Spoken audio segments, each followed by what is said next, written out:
Well, joining me now to take a look in detail on the report's findings and give their assessment is Sky News host Graham Richardson and former Labor Minister, key power broker Stephen Conroy. Stephen Conroy, I'm going to start with you. I mean, there's, yes, a certain amount of theatre around these sorts of reports. You do them to draw a line under your loss.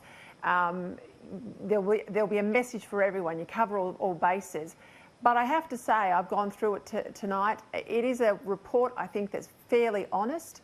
I don't agree with some of the climate denial work in there, that somehow the policies can stand as they are.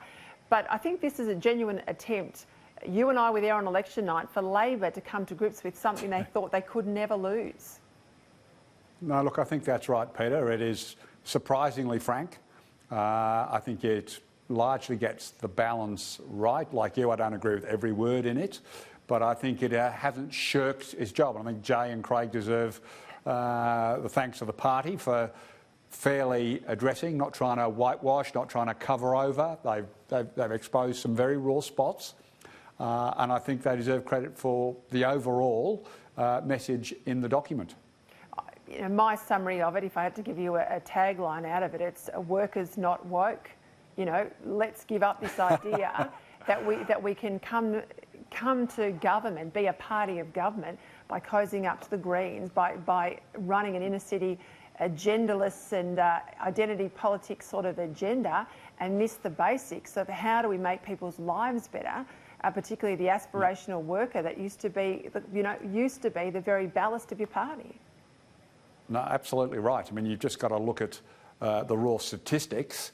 That our votes, I'm just drawing on an article by Greg Brown online at the moment, our votes backwards 10% in New South Wales primary, 7% in Vic, 16% in Queensland. These are disastrous numbers. That's from 2017 to 2019. So that covers 2010 election, 2013 election, 2016 election, now 2019 election. That's a catastrophic loss of votes.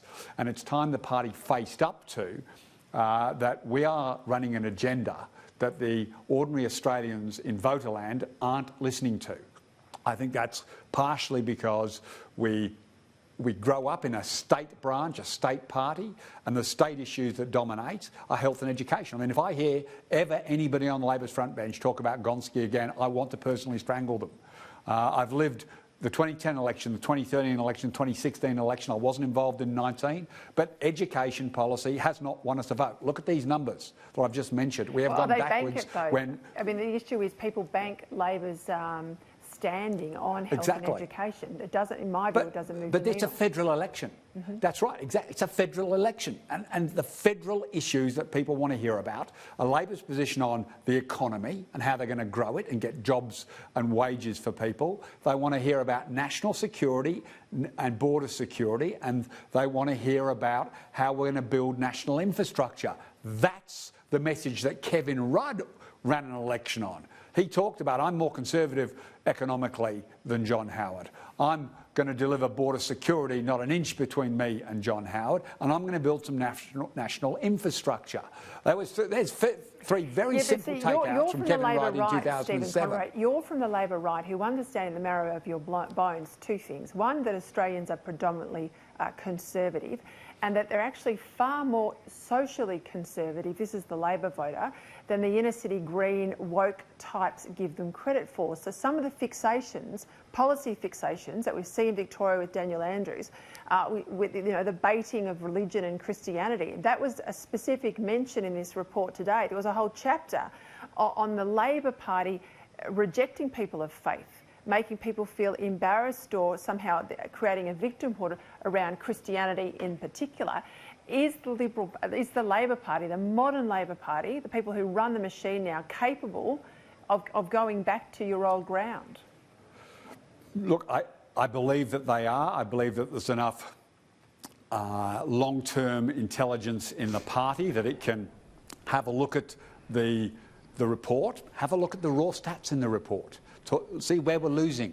I mean, it's like if Labor thinks it can win a federal election with a policy agenda that only appeals to inner city Melbourne and inner city Sydney, it's going to get thumped again. And it has got to learn that message. It cannot just keep running on policies that appeal to only those parts of our country. And I mean, I saw a video recently, Barack Obama, I mean, the Prince of Woke was attacking the... It's hilarious. I mean, even Barack Obama saying give up on the woke Democrats if you want to actually beat Donald Trump. So, I mean, if Barack Obama, who, you know, led a lot of this stuff in the US, is sending a warning to his party in America, then we've got to sit up and take the same message. Richo, Graham Richardson, you've seen more campaigns than I've had hot feeds. What did you make of this report, and do you think that Anthony Albanese is the man to take the lessons learned? Well, I think Albo can take lessons, but I mean, I've got to say I don't take these reviews too seriously. They come and they go. You don't need a review to know that when you go into an election with 2 new taxes, you're going to get thumped. It doesn't require much study. So why are they still on the books, though? Why are they still there as party policy? No, he dumped them the other day, Albo. He said they were all gone. Everything? So he said they were gone anyway. I'm not sure about everything, but they're gone. So Albo's not stupid, and he's got rid of them. But we were stupid, collectively, to go into an election and think you could win with 2 new taxes. As I said, you don't need a review. That's what happened. And I think Australians rightly rejected it. Why would you vote to tax yourself more? I've met too many Aussies who are keen on that. Stephen Conroy, did they get your mob, Labor, did they get fat and lazy when they had Malcolm Turnbull there and think it was a lay-down misere? And, you know, I was there in opposition when Tony Abbott was facing Kevin Rudd, and then came Julia Gillard. You have to switch gears. Then came Kevin Rudd again. You had to switch gears. It didn't seem to me that there was enough gear shifting between the Turnbull regime and facing Morrison. Look, I think that's a really important point you've made there, Peter. I was still in Parliament in 16. The campaign strategy was based around, and to give you credit, Peter, the Mr Harbourside Mansion, that was a very potent imagery that you created. It was absolutely correct, and it resonated with the Australian public. And Labor designed a campaign around what the Australian public understood about Malcolm Turnbull, and it kept it going right through to that switch. Then the problem was there was so much angst and internal bickering, fighting, finger-pointing, blame. So from the moment Morrison became PM, for about the next 4 or 5 months, with a Wentworth by-election, it led to, we can just keep doing what we've been doing. We didn't shift to Scott Morrison, who managed to create an image of himself by the end of the election campaign of, you know, the daggy dad from the Shire. And he created that image, and we didn't switch gears. So to your point, absolutely right.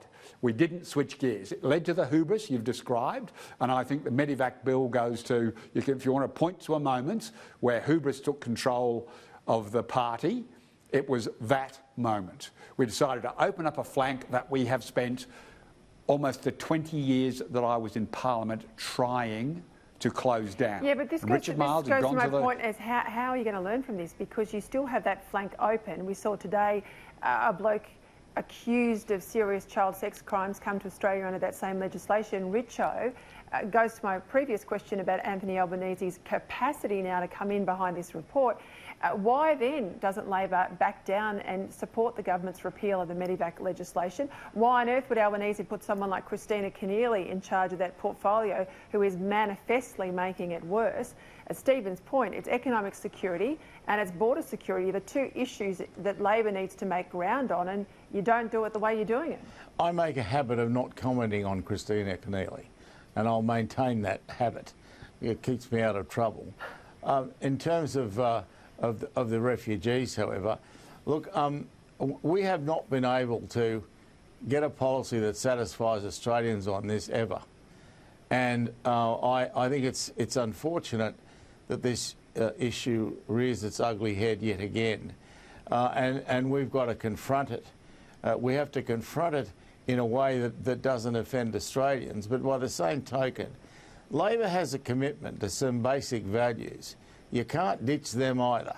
There's got to be some way, there must be some way that we can show some compassion here without going overboard, if you'll pardon the pun, and making sure that we don't take too many and that we are very careful about whom we select.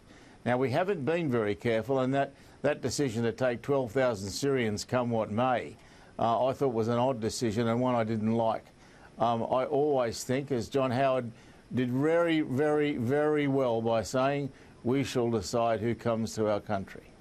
Richo, the one thing in this report goes through the litany of failures as to why Labor lost the election. I don't know whether enough credit is given to Morrison winning the election. I think that there is a tendency sometimes in these reports to underestimate your opponent. I think that all the fault's on your side. If you'd done this differently, you'd have a different result. But Morrison was a surprise to a lot of campaigners, wasn't he? He was. I mean, I haven't read this report yet. Let me make that clear. I've just walked into the studio. I haven't read it. I'll have a look at it tomorrow. But Scott Morrison proved himself to be a sensational campaigner. He's the bloke every Australian wanted as their neighbour. And he demonstrated. He had the perfect family. He had the little house in the Shire, not the Harbourside mansion. You couldn't criticise him the way you could criticise Malcolm. This was a man of the people, not a man of the very few. And he made a really, really good campaign out of it. I think his very ordinariness was what got him up, and I think his very ordinariness is what's kept him there. He doesn't try to be anything that he isn't. There's no flair. All there is solid management. Now, eventually, when you get an economic downturn, he's going to struggle, but he hasn't had one yet. And, you know, I'd have to say internationally, it doesn't look like he'll have one for a while. All right, I'm going to have to leave it there. I will watch tomorrow with interest. Anthony Albanese is at the National Press Club. We'll see how much of this learning he takes on board and see how many of the policies. I did make the comment, Steve, you know, you get no time in a federal election term. You only get 3 years. Labor's lost 6 months of the 3 years, hanging on to policies that this report says sunk them. So we'll see what goes tomorrow. Thanks very much for your time tonight. Stephen Conroy, Graham Richardson.